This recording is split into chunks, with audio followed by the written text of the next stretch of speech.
Image copyright Kaleem. Image caption PNG police resumed an operation to remove asylum seekers on Friday. Asylum seekers who refused to leave a former Australian-run detention centre in Papua New Guinea PNG have been moved to new housing after a 3-week standoff, Canberra has confirmed. The group had resisted leaving the Manus Island camp after it shut on the 31st of October, fearing attacks by locals. Buses carrying about 300 asylum seekers left the centre on Friday after police entered the facility for a second day. Some detainees claimed they were struck with poles by PNG police. Australia's Immigration Minister Peter Dutton said that claims of violence were inaccurate and exaggerated. Australian police said they were not involved in the operation. Under a controversial policy, Australia has detained asylum seekers arriving by boat in centres on Manus Island and Nauru, a small Pacific nation. The government has said the detainees will never settle in Australia, arguing such a move would encourage human trafficking and prompt deaths at sea. The Manus Island Centre, which held only men, was shut down by Australia after a PNG court ruled it was unconstitutional. A majority of the men still there are refugees, the UN says. Why did they refuse to leave the centre? About 600 asylum seekers and refugees initially refused to leave the camp, arguing they were unsafe in the local community where their presence is a cause of tension. Human Rights Watch has said the men could face unchecked violence after being attacked in the past with rocks and knives. About 300 men left the centre before Friday, after enduring squalid conditions and pressure from authorities. Electricity, food and water was cut at the centre when it closed. Media playback is unsupported on your device. Media caption inside the squalid Manus camp were they forcibly removed. Video on social media showed PNG authorities swinging poles towards asylum seekers on Friday, in what some of the men described as beatings. The asylum seekers don't like to move but then they beat us, one refugee told the BBC on Friday.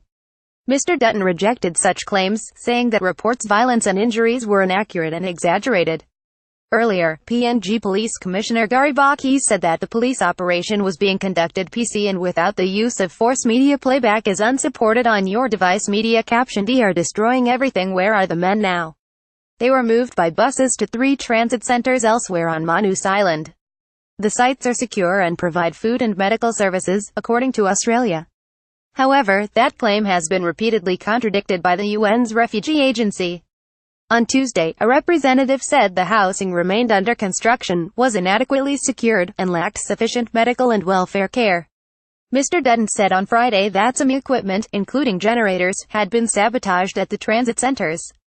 Holding pattern Hywell Griffith, BBC News Sydney correspondent. The standoff is over, but there is still no real resolution to the situation on Manus Island.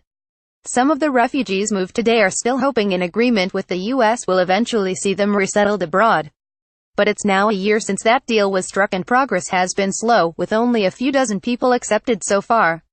Even if Australia is right about the transit centre facilities, refugees and asylum seekers do not know how long they will stay there or what their final destination will become.